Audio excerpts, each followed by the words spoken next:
وہ شکل سے شریف گھر کی بیٹی لگ رہی تھی۔ میں پاس گیا، میرے قریب ہو کر بولی، چلو گی صاحب؟ میں نے پوچھا کتنے پیسے لوگی؟ کہنے لگی آپ کتنے دیں گے؟ میں نے اس کی نیلے سی آنکھوں میں جھانک کر دیکھا، وہ بے بس سی تھی۔ میں نے بولا آؤ کار میں بیٹھو۔ کہنے لگی کتنے آدمی ہو؟ میں نے کہا ڈرو نہیں، میں اکیلا ہی ہوں۔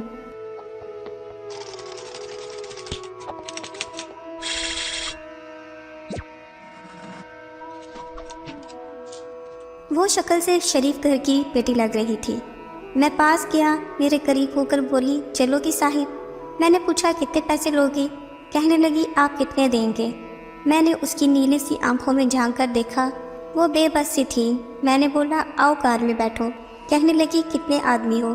میں نے کہا ڈرو نہیں، میں اکیلا ہی ہوں۔ میں بیٹھو۔ کہنے لگی کتنے آدمی ہو؟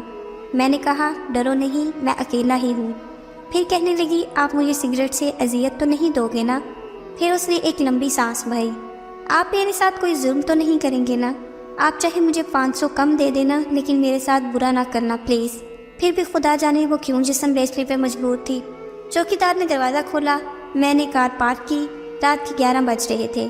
وہ مسلسل میری طرف دیکھے جا رہی تھی۔ میں نے کھانا پلیٹ میں ڈالا، وہ کہنے لگی میں نے نہیں کھانا۔ میں نے پیار سے کہا ڈرو نہیں، کچھ نہیں ہوگا۔ وہ ہاتھ دھو کر آئی، میرے سامنے کرسی پر بیٹھ گئی اور کھانا کھانے لگی۔ جب کھانا کھا لیا تو کچھ کھانا بچ گیا۔ کہنے لگی یہ میں گھر لے جا سکتی ہوں؟ میں مسکرایا، بالکل بھی نہیں۔ وہ چپ ہو گئی، برقع اتارنے لگی۔ میں نے کہا رک جائیں، میرے پاس آ کر بیٹھ جائیں۔ وہ حیران تھے، میری آنکھوں میں دیکھ کر بولی جلدی سے اپنا کام کریں، مجھے واپس چھوڑ آئیں۔ میں نے کہا نہیں پوچھوں گا کیوں کرتی ہو ایسا کام، کیوں بیچتی ہو جسم، بس اتنا کہوں گا چھوڑ سکتی ہو کیا یہ سب؟ وہ میرے چہرے کی طرف دیکھنے لگی۔ وہ کہنے لگی اگر کچھ کرنا نہیں ہے تو مجھے واپس چھوڑ کر آؤ۔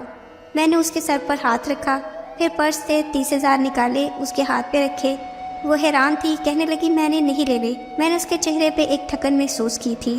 وہ اپنے آنسو روک کے بیٹھی تھی، بار بار کہہ رہی تھی مجھے بس واپس چھوڑ کر آؤ، مجھے ڈر لگ رہا ہے۔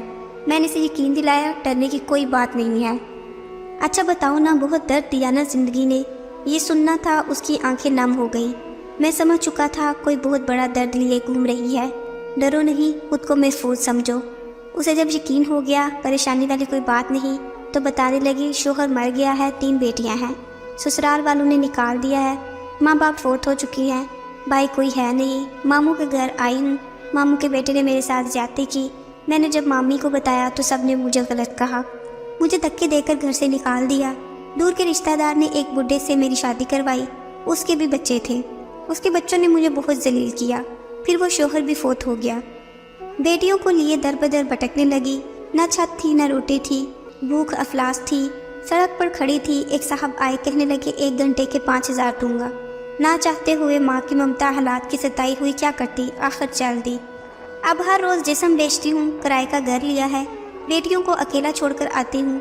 کیا کروں، بہت بار سوچا خودکشی کر لوں، لیکن بیٹیوں کو دیکھ کر ہمت نہیں ہوتی۔ وہ رو رہی تھی، میں زمانے کی بے حسی محسوس کر رہا تھا۔ اس کے سر پہ ہاتھ رکھا، تم اپنی بیٹیوں کو لو اور میرے آفس کے اوپر والے ایک روم میں رہو۔ وہ یقین نہیں کر پا رہی تھی۔ کار میں بٹھایا، اس کے گھر پہنچا، بیٹیاں سوئی ہوئی تھیں، گود میں اٹھایا، دل کو سکون ملا۔ وہ مسلسل روئے جا رہی تھی۔ مجھے کہنے لگی آپ فرشتے ہیں، آپ کون ہیں؟ میں اسے اپنے آفس لے آیا، وہ دعائیں دینے لگی۔ میں بتانا چاہتا ہوں اپنا گھر جان بوجھ کر اجاڑنے والی لڑکیوں کو طلاقیں لینا آسان ہے، لیکن اس کے بعد جینا موت ہے۔ ہزاروں آنکھوں کے آنسو دیکھ کر اپنے گھروں کو آباد رکھو۔ خدا کی قسم ایک وقت آتا کہ نہ بھائی حال پوچھتے ہیں نہ سگی بہنیں، سب وقت کے ساتھ چہرے نقاب بدل لیتے ہیں۔ نعمان ہر جگہ ہر کسی کو تھامنے کے لیے کھڑا نہیں ملے گا۔ ہاں میری قلم شاید کسی کو بربادی سے پہلے بچا لے۔ ہم سفر کیسا بھی ہے وہ تمہاری ڈال ہے۔ شادی کے بعد سگے بھائی سے خرچہ لینا بھی بھیک مانگنے جیسا لگتا ہے۔ میری باتیں وہ عورت سمجھ سکتی ہے جس پہ ایسا کچھ گزرا ہے۔ ہم سفر جیسا بھی ہے وہ تمہارا لباس ہے۔ یاد رکھنا زمانے کے لیے تم صرف گوشت کا ایک ٹکڑا ہو۔ نہ جانے کتنی عورتیں صرف اس لیے گھر اجاڑ لیتی ہیں کہ اس کا شوہر اس کو ٹائم نہیں دیتا۔ ہاں یہ شکوہ کرنا درست ہے، لیکن کیا گارنٹی ہے اس کے بعد زندگی میں آنے والا اس سے بھی زیادہ برا ہو۔